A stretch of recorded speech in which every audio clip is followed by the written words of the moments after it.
The team that took away the #1 spot is looking to take on the team looking to reclaim that #1 spot, as HeroesHearth will take on Tempo Storm next. And Dreadnought, it's a clash of the Titans because throughout the year it's been 1 and 2 for both of these teams along the way. Yeah, you know, Tempo Storm with the, I feel like, longest standing era of, you know, post-World Championship, everything like way back, of dominance in North America. And the only team really to be able to rattle that cage whatsoever, it feels like, has been HeroesHearth Esports. A dream story, right? The rise from the Open Division all the way through, now being the expected performers of North America internationally. But I can't help but feel like, again, the loss of Psalm and some of the adjustments that we've had with the roster of Tempo Storm, it is still a little bit too much for them to figure out how to fully recover. Mentally, they have been in a slow and steady decline, in my opinion, and I just wonder, do they have enough here? Was the Western Clash really enough to give them that heart, or did it hurt them maybe even more than things have already been going? Yeah, before we get any further into that, we'll take a look at the standings for the league play to see how things have played out so far, because it has been HeroesHearth sitting at that 8-0 mark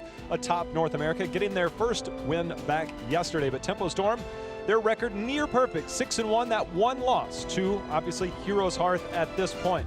So it is something for Tempo Storm to reclaim their composure going in to the Clash. We heard from Fan just in week number 5 before the Clash saying that he thinks North America might be weaker. They showed up, had far less results than anybody would have anticipated for Tempo Storm. So clearly a major step back, and there's a lot to talk about with that team in terms of how they need to recover, but also HeroesHearth, they didn't exactly perform to the levels that most people expected them to. HeroesHearth is a team I look at and I constantly go, it's difficult for me to gauge, especially when, you know, we see the highs now and now kind of the plateau out of their level, right? Now that they've reached the top of North America, it's not easy to skyrocket beyond the level that they're at. And a lot of it just hinges on the fact that I played with Arthlon. A lot of I have a lot of fears that I guess I felt like I endured as a teammate, that I go, are those things going to show up as a team, as a roster? And they're very characteristic, you know, along the lines of the roster of like simplicity and things that we see from that. And it's like, is that going to be a problem ever? And is that coming to light when we see things like this for HeroesHearth Esports? I don't think it has yet, and they've done an amazing job, I think, working and meshing as a 5-man unit. But that is always something that lingers, I guess, at least in the back of my mind, you know, probably more so than others whenever they have any kind of bumps. The team mindset has been that of the group mentality. We'll see if they are unbreakable. Before we start this series, let's actually hear from both of our teams between Tempo Storm and HeroesHearth.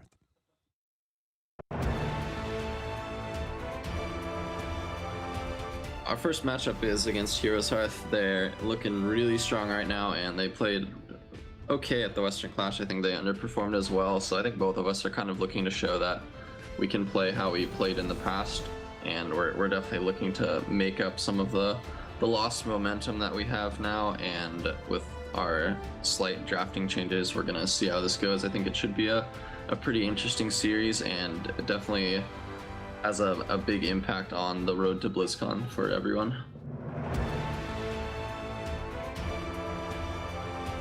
The matchup against Tempo Storm is always a fun one. It's kind of the two titans clashing fist. For me, this is one of the most important sets of this phase for us.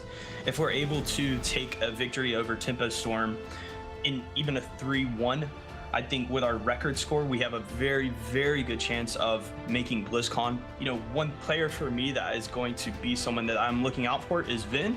I'm glad to see new talent coming into the scene and getting the chance to show off, you know, maybe some Genji skills and some mechanical talent. So I think going into this series, I'm going to be looking out for Vin. I do think he's a really good player, and honestly, I'm excited to play against him.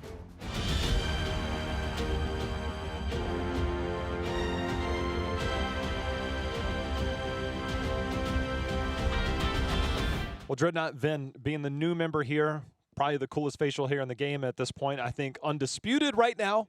But this team, part of the step back, as you said, was Psalm departing right after the midseason brawl. And then they brought in Vin, somebody they had to bring up on short notice, and a hero that, or a player that they're trying to work into the realm of HGC. We highlighted it earlier during this phase in the early part of part 1, and it was a matter of the comparison factor. And the main difference that we saw between Psalm stats and Vin stats was that total damage per minute. It's a matter of how effective are you for your team? Are you doing more than just that hero damage? Are you doing more than just killing people? And for them, I still think that they're trying to figure out a way to implement him into the team. And when we look at that as well, we also heard from Cattle, they're still working out some of the draft things since they brought in Soy. So there's a lot changing for this team from a coach and a drafting standpoint, as well as trying to mix in a new player. That's not easy. No, it isn't. And the Soy changes are one of the most difficult ones, I think, to approach from a team's perspective. That's one where it's like so foreign to me that I don't even feel like I have, you know, the ability to be like, I think this is the way it should. It's very much I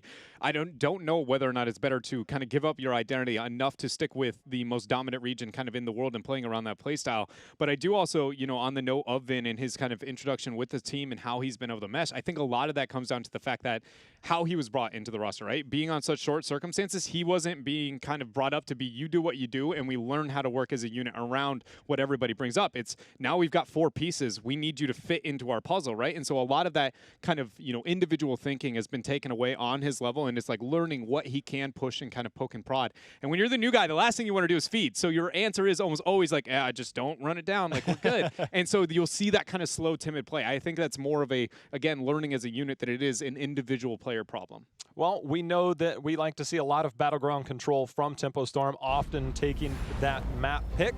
Obviously, they're going to have map pick here to start the day, and the map that they pick most often is going to be that of Dragonshire. They've picked it 5 times, 2 times more than any other map, as we see the bans on Cursed Hollow and Volskaya. Is Tempo Storm ridding Volskaya?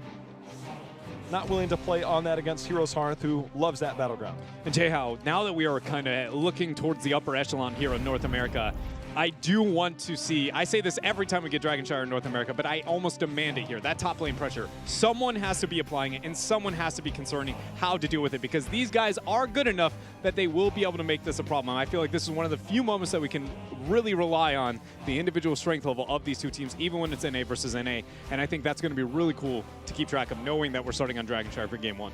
It's always been Tempo Storm's best battleground. We know that they know how to control it. And they do. We have seen HeroesHearth in the past do very well against Tempo Storm, and they're one of the few teams that can go toe-to-toe with Tempo Storm. We're going to see how that unfolds. After our somewhat wild drafts in our first series of the day, I imagine things are more normalized here. But it does always bring up the Thrall when we look at HeroesHearth, that flexibility. And then you look at Fan, who's also capable of doing that. And that's a hero that we're going to target later on in this series, because Dreadnought, he played 17 heroes in 25 games in Part 1 of Phase 2. That is spreading the resources pretty thin there, to say the least there. Very, very diverse when it comes to the play overall. But when you're winning as hard as Tempo has for the most part, it's kind of hard to, you know, look at that and be like, is that right or wrong, right? And I can't help but feel like, again, with the bumps and bruises seen as of late, might be something they look to close up on, or, you know, close in on a little bit there. Bans coming through. Maiev, Medivh, Deckard, and Dahaka.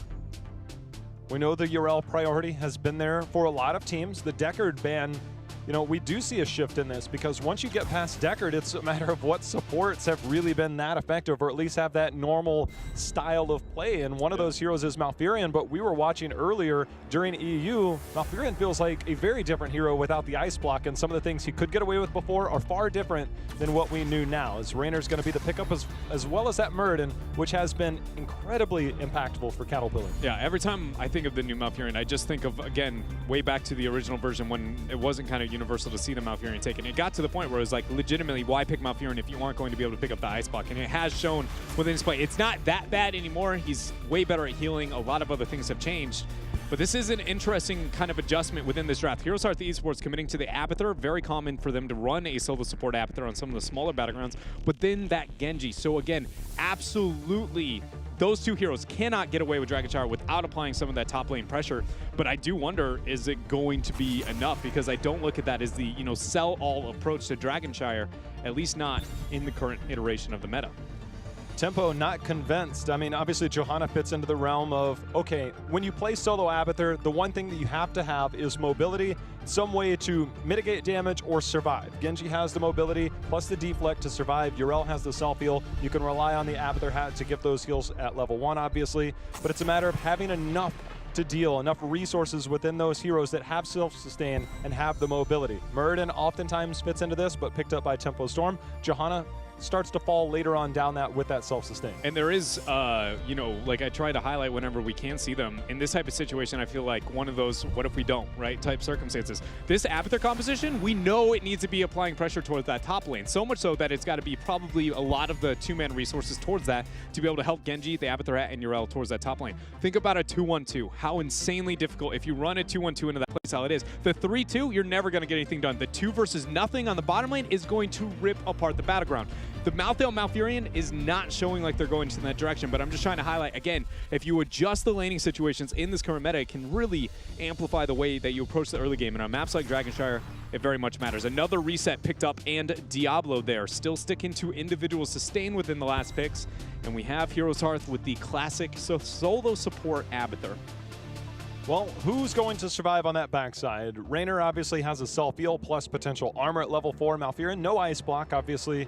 That's one of the talking points. So is it somebody that can help survive on that? And the last time that we saw this style of play from Heroes Hearth on Dragonshire was their fateful last game at the Western Clash. They ran a Tracer and a Li Ming to try and survive with that solo Abathur. We'll see if they can do it this time with the Diablo and the Genji kind of mixing it up there. But we do get somebody who's super tanky and does have that self-sustain, and that's going to be Thrall. And so it does allow for Tempo Storm to pose Thrall off into the bottom lane, you know, while having Malthael doing his best up into the top lane with a 3-man reasonable kill potential within the Muradin, the Malfurion, and the Raynor. Not as good as kill potential on the back line as you like. Raynor, you know, not too shabby there, but the biggest thing is he provides a little bit of wave clear too. It's what I'm trying to highlight. Good off lanes, not so good tri lane. It's decent in both areas, I feel like, for Tempo Storm. Whereas the fluidity in the laning now for Heroes Hearth Esports, which again they committed to in their 2-3, and there was no major response, I feel like, from Tempo Storm. They've got to feel like they got away with a lot there.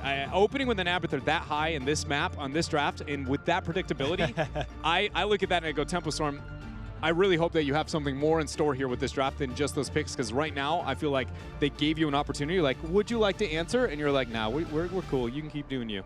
Well, Heroes Hearth has done it enough. We know this is their bread and butter. It's something that we saw, especially the playoffs, just to make it to mid-season brawl during the end of Phase 1. We're going to see how it works out here as we get started with Tempo Storm versus Heroes Hearth.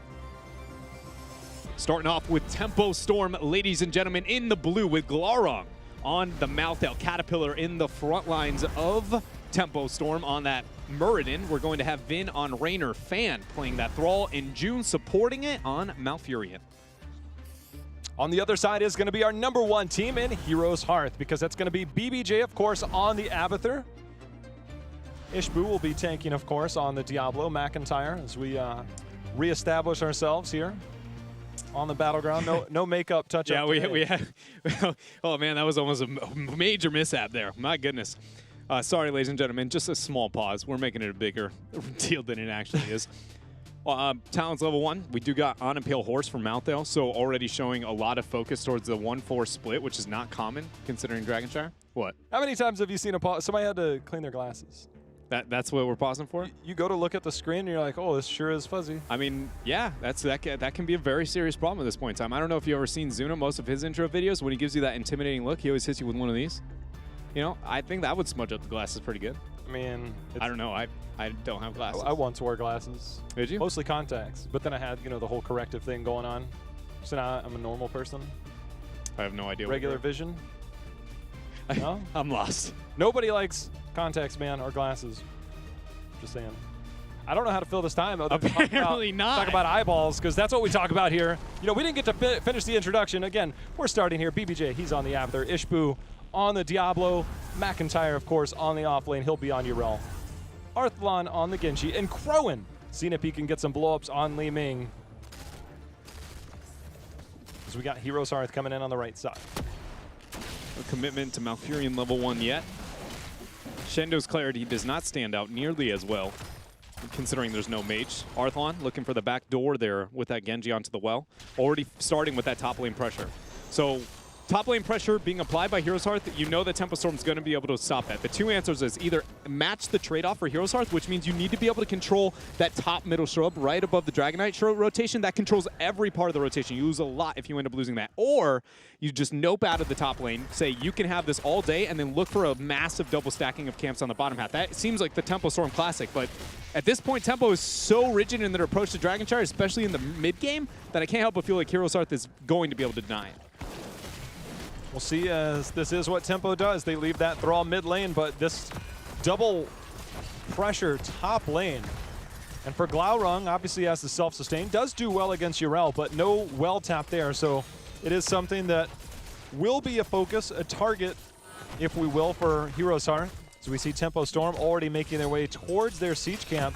And for HeroesHearth, if they can start to establish dominance and take that entire wall down this early, then that focus is very much paid off. Exactly. Tempo Storm, one giant camp is not enough of a response that they need. They either need to stack the Knights or get an invade over the Giants over HeroesHearth Esports, which the Giants are going to be too risky of a call, and the Knights slow enough that HeroesHearth should be able to respond. So right now, HeroesHearth is doing everything according to plan to be able to deal with Dragonshire. The next play for them will be with the next Knight rotation, make a 3-man rotation to the top lane and secure a lot of damage for free onto that top fort if everything is going to work out for them. But so far, I really appreciate the approach in time here from HeroesHearth. Tempo has a reasonable response so far, but it doesn't feel like it's going to be at least enough here as we see the rotation down below. Stormbolt not going to connect. His 4 members of Tempo try to be able to protect those, and they only get a gate.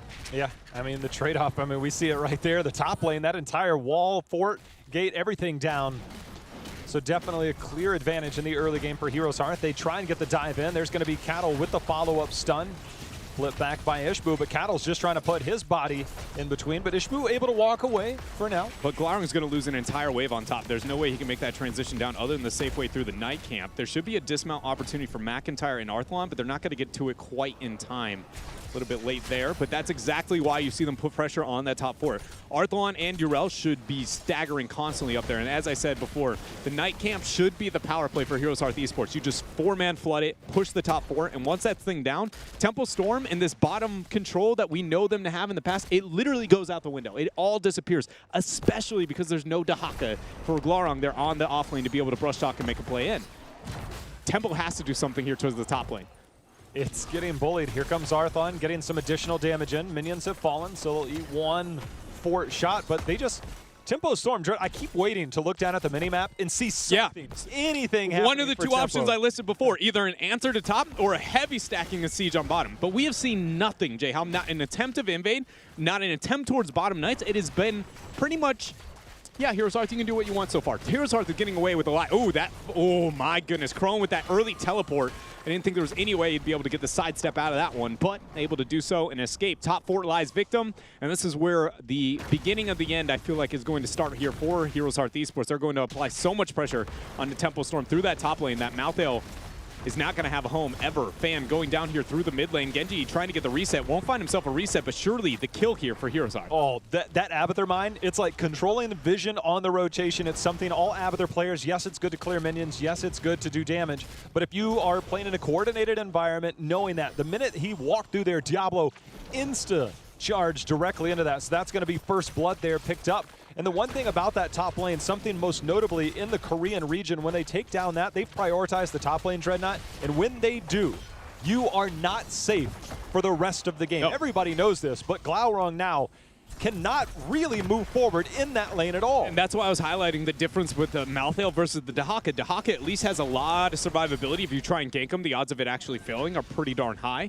It puts you in a very difficult position, and Dahaka can sit there for the side soak the whole time. Malthael, high gank, very little probability of being able to survive himself whenever the gank rotation makes its way up there. I will say HeroesHearth has let off the gas, though. Since they got that top fort, you can tell they're wondering, where do we look to apply that pressure? Abathur is trying to help his best to slowly push up top, and they're building pretty much a mega wave up top.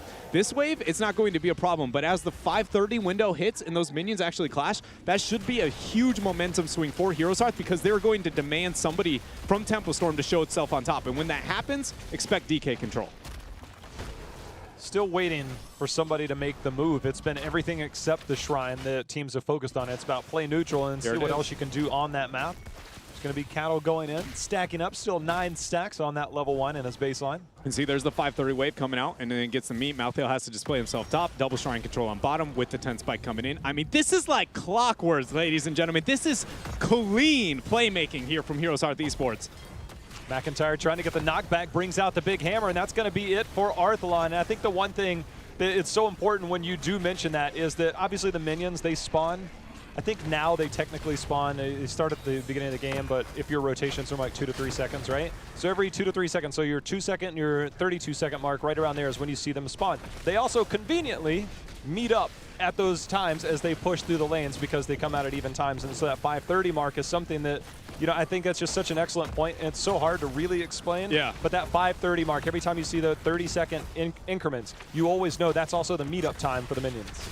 It's really interesting how that kind of functions. And for now, HeroesHearth Esports with the 10 advantage over Tempo Storm. Tempo really can't make too much happen. Middle pressure is not going to gain as much value for HeroesHearth Esports. Bottom fort is technically the highest value area for them, but as long as they limit the rotations over middle or bottom, it's going to be a huge win. Hold up, though. Ishbu going to get stunned out, taking a lot of damage there as the last rights actually goes down, setting them very, very low. Lightning Breath dispersed outward, and this is HeroesHearth Esports accepting they could not take the skirmish, and it's just can they get as much damage on the Dragon Knight as they would like on that split push, and I can't help but feel like Arthlon's pathing. Are you... Oh, I was going to say, if anybody, I thought for sure they'd rotate. I don't think they were anticipating maybe Arthlon, please. You're right. That was you. Okay, so what you were gonna say is that first, number one, if everybody made that rotation, Arthlon, you are just flat dead. And not everybody made the rotation. Arthlon was like, wait a minute, not everybody made the rotation.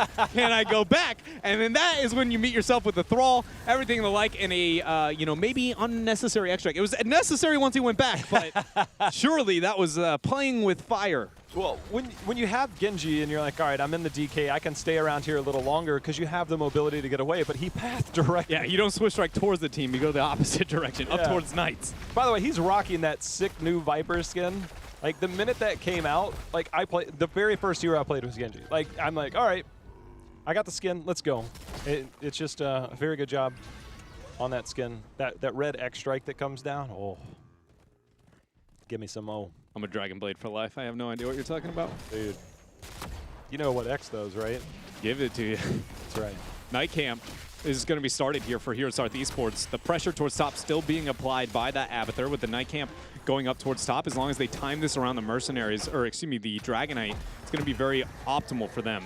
The fact that you see that early commitment to me shows that they're worried about the skirmish happening with the 13 spike over this bottom fort, and they're going to try and get it all in here. You see the full man collapse. This is Tempo staying way too long. They're even willing to drop the Hyperion. Look at Arthlon with this flank through the Bermuda Triangle right now. They need offensive positioning, and here it goes. Oh, that knockback there. Ben gets the poke, but we now have the clone out. They're Roots trapped. are going to meet that. Now all of a sudden, we see the last rights and everything used on the other side. They are in trap, but Li Ming, the main killer, the main reset damage is down. BBJ clone is going to fall. McIntyre just trying to survive. He's going to get the hat, but he's going to fall, and Glaurung continuing to try and put the damage on to Ishbu, but Ishbu with that self-sustain does live, but that's a major pickup there at an opportune time for Tempo Storm. That was a huge win there for Tempo Storm, because if they had lost that fight, they would have lost far more than that with the Night Camp pressure towards top, and with the Abathur able to pick up one of the shrines for themselves. He is doing his best to be able to deter the Dragon Knight for Tempo Storm, but it's only a matter of time. Stormbolt lands on Arthlon along with the penetrating round. Should have a Swift Strike, so you see it drop there.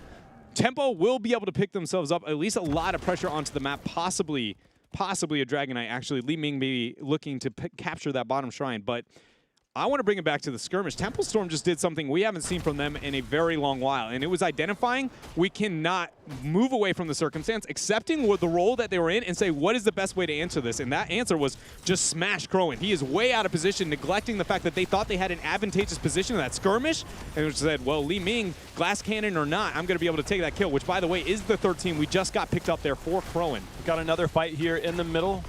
So we see the back and forth, but that glass cannon Dreadnought is so risky. I mean, risky. He got one shot over the last skirmish. I have no reason to believe that is not going to happen again, knowing that amplified lack of HP. It always goes back. This is some of the best knowledge I've ever had in my entire life. It's literally like they can't kill you if they're dead. Yeah, I've never thought about that. Yeah, so if you just kill them first, Dreadnought, you can't die. You know, now I know why I got 8th at BlizzCon. I didn't realize that. Well, as we continue to have this neutral environment, that top lane has looked so different than every other Dragonshire game we have because of that early pressure by HeroesHearth. It's changed the dynamic. It's changed the way this map is being played currently. We do see the Night Camp here in the bottom being forced by Tempo Storm, at least momentarily.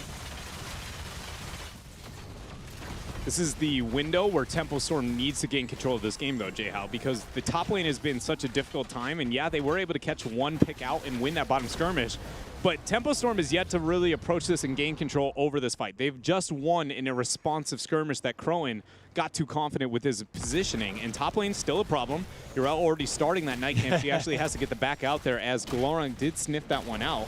I don't know if it got fully leashed. I don't know how much Urel started on that. We'll see how quickly that's picked up by Tempo. But now they've established control. No more camps available as both night camps picked up here by Tempo Storm. The night camp, or the siege camps were picked up. The night camp was already picked up. See if we get the engage. Tempo is still yet to really show much happen when it comes to the world of control. Hold on, though. Without Genji actually into the fight, a lot of damage onto Ishbu.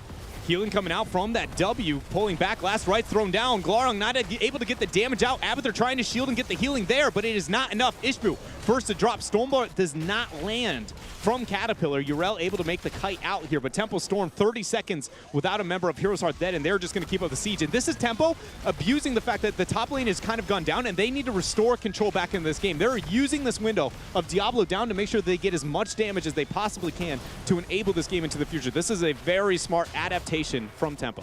You could really see Ishbu trying to get that stun into that wall, which is why Devastating Charge in that Feast on Fear, getting that heal off stuns, unable to do so. Curious what he'll build in at 16. Max backdooring. He's looking for it. He thought about it. He showed himself on the minion wave, though. Ooh. You can tell he's trying to bait some interest, possibly. With the level 7, he has higher escape probability than most heroes. He's demanding an answer. Look at this. The race between Genji Mount and the level 1 talent. Last Rites just came off cooldown. If they get enough damage in, I was going to say Last Rites could get ripped there. Ardent Defender would have been used. That's definitely a favorable trade. Ardent Defender now on a 2-minute cooldown. Far more significant in these fights. Genji able to pick up the bottom control for HeroesHearth Esports, though, while Tempo Storm continuing the onslaught here onto the top half of the battleground. Tempo fighting on the top half is going to remove the distance to safety, but will drastically be able to help increase their Dragonite probabilities here. Through the middle. Yeah, the Cattle's going in. McIntyre, along with Arthlon, both in a bad spot. Ardent Defender has to be popped here, Jay. How it's going to be popped very, very early. How far out is he able to make it as the body blocks are going to come in here? Last Right's yet to be thrown down. It ends up coming through, but the damage is not going to be enough to get the kill. HeroesHearth Esports actually keep themselves alive. I say that, but Arthlon, he's the penetrating round, and he's first to drop. Finn comes with the snipe, but we're going to see Mouth and Finn now fall. Crowan starting to pop off. He does have that glass cannon and the resets available. BBJ on the clone, not able to get another trade there. But you can see HeroesHearth got caught out. They were able to turn that fight, and they are lucky to do so. HeroesHearth not willing to commit to the top lane, showing that they're concerned about the trade here down below. And they know it's a 3-man rotation and going to send Abathur to capture on top. Very clever rotation here from HeroesHearth Esports. Very confident in the positioning of Tempo Storm. Stormbolt goes through. McIntyre able to pick up bottom shrine. Will we see Abathur try and pick up the Dragonite? Don't think we're going to see that, at least not yet. That means Urel and team, they have to hold down here. Can they hold up? Dragonite? McIntyre, is it going to be worth it? There's going to be the stun out. He survives for now, gets a hammer back, and there's Divine Steed value as he's able to walk away from that. It was scary for a moment, but able to survive. That quest, the baseline, and the level 1 quest picked up here for Caterpillar. So 26 stacks currently, so does get that Pierce. Able to dish out more and more damage as this goes on. For now, HeroesHearth, they get another fort down. Still trying to establish some control. They need to work on this bottom lane now because they've given up so much down here. If they can return the favor, it's just difficult behind these Abathur comps. If Tempo loses this bottom fort, they've essentially lost all control of the battleground itself, right? We talked about the problems with top. Losing the rotational advantage through mid is actually a lot bigger problem than most people realize because the vision and information controlled through how long people have to clear that wave. For instance, like if Murden was to respond through mid right now, and how much you gain out of that. So it puts this in a very difficult position. Once this bottom bell tower or bottom fort actually drops, they have no remaining opportunities. So much so that I'd like to see Tempo possibly force over this bottom fort because if the game moves on, I'm not sure they're going to be able to choose the fights as comfortably as they are able to do now. But Glorung still getting the clear on the off lane. Dragonite still sieging. Tempo is clearly looking to the 20 spike here. I just don't know if HeroesHearth is going to let him have it. Ooh, I was like, Tempo Storm, there's only 3 seconds left on this. Cattle does have that increased Dwarf Toss range, so there's nowhere that's safe, which is why he stayed out of that explosive damage of that DK. Ishbu's going to flip Cattle right back in. There's going to be the mines for the disengage on the back. They're looking for a fight. BBJ did use the clone. Cattle being target, double swift strike in. They are eating a lot of crowd control in return. That was such a curious decision there from HeroesHearth Esports. Hold up, Caterpillar gets the Dwarf Toss along with the Stormbolt. Full seat at the X strike there from Arthur. Arthlon. Shadow Charge lands onto Fan along with the Lightning Breath. Glarung trying to get damage onto the backline, not going to pull the last rights out quite yet. Ishbu seems to be the focus here for Tempo Storm. Last right goes down, but it is not needed as Diablo is going to be dead for another 2 seconds, but he will be back. No souls here remaining. HeroesHearth stalls out the game, but Tempo surely showing they're not giving anything up for free.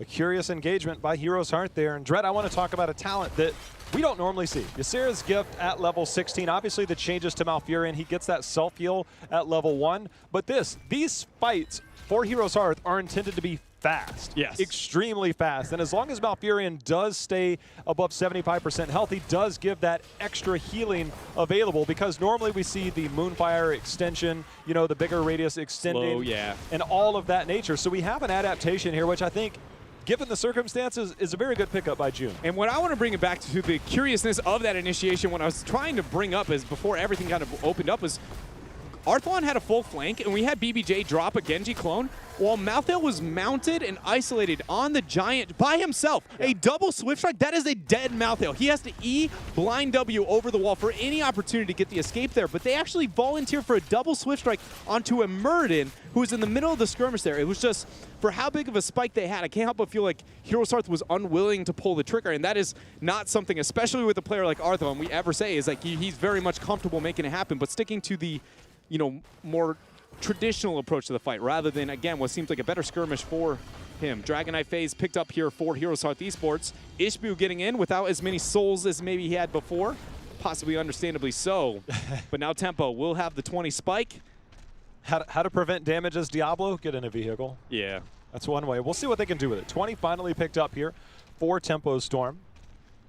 See how much they can hold. They've done well. Their defense has been staunch up until now. So we're going to see the minions cleared to make sure that the extra minion wave can get behind that. Arthlon still pushing through the top.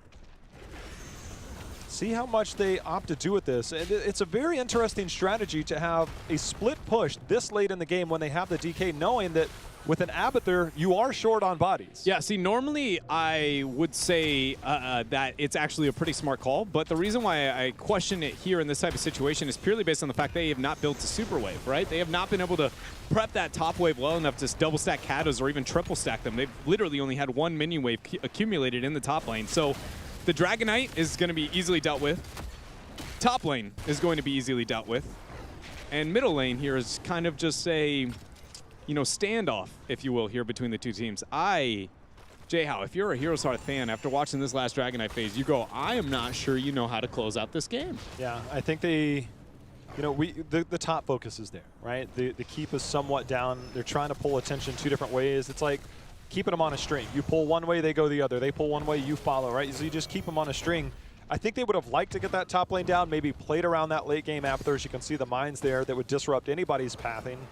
But they're unsuccessful in both lanes. I think that is the thought process that we see kind of going in, right? That kind of teeter-tottering back and forth that you were talking about between the top lane and the bottom lane. But I can't help but feel like HeroesHearth Esports, if top lane was your concern and that Abathur split push was the late game focus, why have we never seen a single Knight rotation towards top to enforce those Knights to make sure top can be problematic? It has literally only been Arthlon split pushing with the Abathur hat at, you know, optimal situations, which we see unfolding once more here. Tempo is going to answer in kind with a double siege camp in the bottom, and we know Tempo Storm loves double camps in the bot lane. They love to just end with the camps in the bottom, and you can see they are already aggressing forward. Arthlon trying to go through. They will have that camp eventually behind that, so Tempo Storm, Hyperion is out. They might try and force here. There's going to be the jump in. There's going to be the stun. He has the rewind. Oh! There's the double stun. Last Rights is going to execute Crowan, so the perfect play by Caterpillar and team as they go forward. We have 80% on the other side, though, as the shields have fallen. The core starting to fall on the side of Tempo Storm. The Genji backdoor looks like it's been enough as we get the clone, we get the backdoor. Just like that, Tempo Storm, you think that they have it, and then HeroesHearth, you know, we were questioning that top lane push, that backdoor, but that timer was far shorter than I think that we anticipated. It was definitely an interesting choice there for the split push on the top half there, and the fact that you got the all-in commitment from Tempo Storm on the bottom half there. I can't help but wonder, it's hard to criticize at the very tough position that you're putting for Tempo Storm at the very end there, but I can't help but wonder should we have Hyperion the keep? Should you in that type of situation? Because you understand that you have to go. You're all inning at that point, right? If you wait until core, it's like that, oh, you don't know. Are they going to half back? Are they going to deal with this? Because a double Genji Rel with one Night Camp on Dragonshire is not the best backdooring composition we have ever seen. So definitely, I feel like the sending out that message, and then I was honestly set back by Crowan's positioning. That was insanely risky and almost cost them the game, but you know, they had it under control. Come on, man. If we show chat, we know there's literally calculated written there. Hashtag worth, hashtag calculated. You know that's what he's typing in chat. He meant to do that. Look, yeah, I think he did. He did just 10 seconds too early is what I think it was. He should have been the person who goes, okay, they're going all in. All right, I'm going to get aggressive. I should buy time away from my core. This makes sense because I'm not contributing to the win condition whatsoever. It's just doing that around that keep where, again, you see the all in. You know that they're going to commit to the all in. The only way you lose that game at that point in time is risking those kind of staggered deaths. And that's actually the second time we got that from Crowan in that game. I think that's the biggest reason I bring that up is think about that bottom camp, the fight where we saw Tempo win. That was Crowan completely neglecting positioning and just getting face checked. Still worth. Look, Arthline, we heard a lot about Arthline in that game from you, Dreadnought, but we need to take a look at some of the players between Arthline and Fan on that back line. They both fit the flex role. And the one thing that I wanted to point out, and we did earlier, is 17 heroes played by Fan in 25 games up until this point. Only 7 by Arthline. It's almost like the numbers are reversed here because this was Arthline in phase 1. Yeah. When they came back from the clash, did HeroesHearth, they narrowed that hero pool. And then all of a sudden, that's when HeroesHearth went undefeated. And I think now with Tempo Storm figuring out their roster here and the changes that they're going through, I think it's time now for Fan to do that. I still think Fan is a top 5 world player. I think he is just far and above beyond what I normally see from players. And so I'd like to see that focus. It clearly works, but I think what it takes away, because the total damage per minute, doesn't matter what hero he's on, he's top 5 in North America, making things happen. But the thing I want to focus on for these two players is simply that I can play 17 different heroes and be great on it, but does your team play around that style when it changes every game?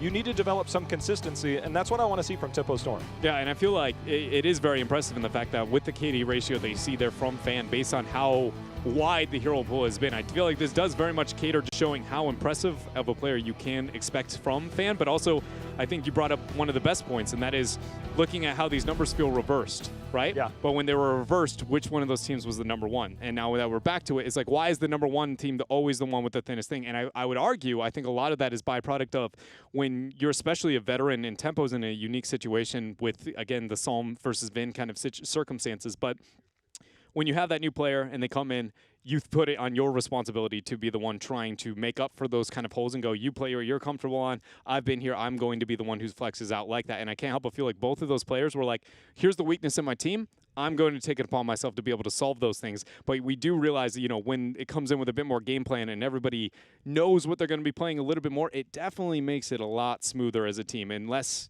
on the fly, it feels like, when drafting.